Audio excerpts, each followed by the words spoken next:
तो आज हम डिस्कसन करवा रेखा और कोण जहाँकि 9th क्लास ज्योमेट्री प्रथम चैप्टर ठीक अच्छे। ता पूर्व आम रेखा विषय बेस किसी डिस्कसन करवा। तो रेखा कौन रेखा हूँ एमती एक आम आगुरी कौन पढ़ुले डेफिनेसन आम जाना। तो रेखा आम पढ़ुले कौन जेकोसी गार गुड़ा नहीं जावा ताको आम रेखा बोली कौचे। किंतु रेखाटा तीन प्रकार थिला। जेकोसी रेखा नवा ता तीन प्रकार थिला। कौन थिला ना गोटे थिला रश्मि, गोटे थिला सरलरेखा, आ गोटे थिला रेखा खंड ठीक अच्छे। किंतु आम जिते बड़ हवा तेणु रेखा माने आम ओनली सरलरेखा को ही बुझा ठीक अच्छे। रेखा माने कौन बुझा ना गोटे सरलरेखा ही बुझा। तो एठी मध्य रेखा माने से सरलरेखा को ही बुझुची। तो आम बहुत माने पूर्व क्लास मान सरलरेखार डेफिनेसन कौन पढ़ते ना सरलरेखार डेफिनेसन पढ़ते जे ना जार आद्य बिंदु किंबा प्रांत बिंदु न थाए। तो ये गोटे जब सरलरेखा हुए ना आद्य बिंदु अच्छे, आरंभ बिंदु अच्छी ना प्रांत बिंदु, तो ये भी गोटे सरलरेखा, ये भी गोटे सरलरेखा है एमती सरलरेखा लंबी। तो ना आद्य बा आरंभ बिंदु अच्छी ना शेष बिंदु अच्छी, तमें आपको आम सरलरेखा बोली कहवा। तो से रेखार बहुत गुड़े सिक्वेन्स अच्छे। तो प्रथम जाना सिक्वेन्स कौन ना सिक्वेन्स हूँ कौन ना जोटा कि आम ल बोली कहू, माने जोटा कि दुनिया सारा लोक मानती है। सेमती रेखार बहुत सारा सिक्वेन्स अच्छी। आम आज 4टा डिस्कसन करवा भलसे। नेक्स्ट क्लास आउ जी तार उपवाद अच्छी सिक्वेन्स संज्ञा सब डिस्कसन करवा। तो प्रथम सिक्वेन्स कौन रहा रेखार ना देती रेखा हूँ बिंदु मानकर समार अटे ठीक अच्छे। रेखा हूँ बिंदु मानकर समार। तो ये गोटे रेखा जब आम कौन अंकन करवा ताने आ भितर अनेक गुड़े बिंदु अच्छे, छोट छोट छोट छोट छोट बिंदु नहीं कि ये रेखाटी संपूर्ण भाव गठित। तो मैंने गोटे रेखाटी हूँ संपूर्ण भाव अनेक बिंदु मानकर समाहार ठीक अच्छे। यहाँ सिक्वेन्स 1 माने आपको सबू लोक मानती।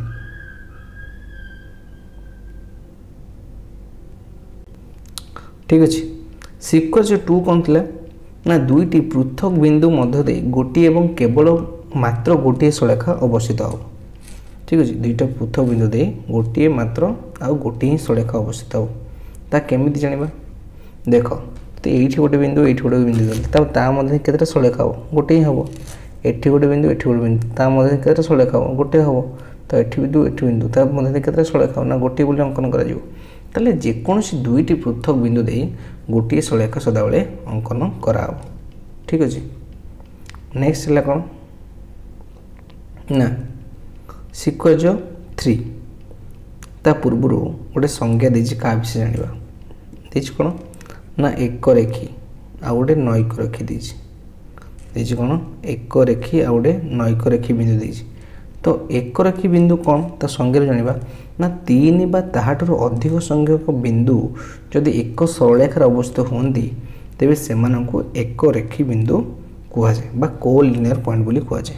ताको जे हम चित्र साहाय्य देखा ता केन देखा ना देख जदि ए गोटे बिंदु है बी गोटे बिंदु है आ सी गोटे बिंदु है ता मध्य दे गोटे सरलरेखा अंकन ताले आपको कह एक रेखीय बिंदु ठीक अच्छे। कौन कह ना एक रेखीय बिंदु कह ठीक अच्छे।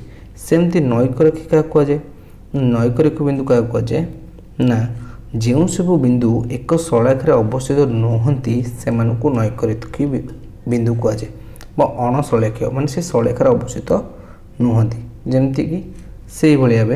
तर एठी गोटे बिंदु है बी एठी गोटे बिंदु है आ सी एठी गोटे बिंदु है ताने ये एसी गोटे सरलरेखा होता बेले ए बी गोटे सरलरेखा हो बी सी गोटे सरलरेखा हो तेनाली तीनोटी सरलरेखार बा तीनोटी बिंदु गोटे सरलरेखार अवस्थित नुहति। ताले एठी सबु सरलरेखा सबु बिंदु गुड़ा कौन ना अण सरलरेखीय। तीनटा बिंदु भितर कहीं भी गोटे सरलरेखार अवस्थित होना ठीक अच्छे से भाव। नेक्स्ट नेक्स्ट एठी किछि उपपद देछि चला। तो उपपद पूर्व गोटे देछि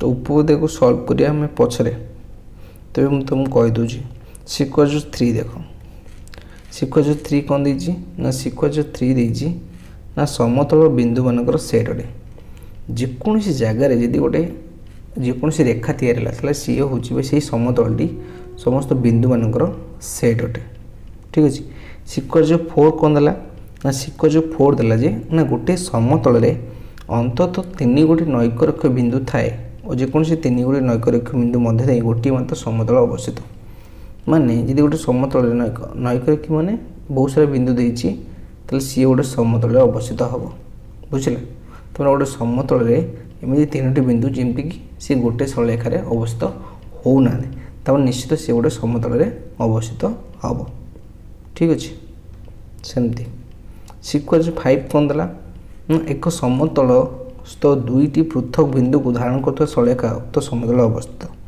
है तो गोटे समतल रे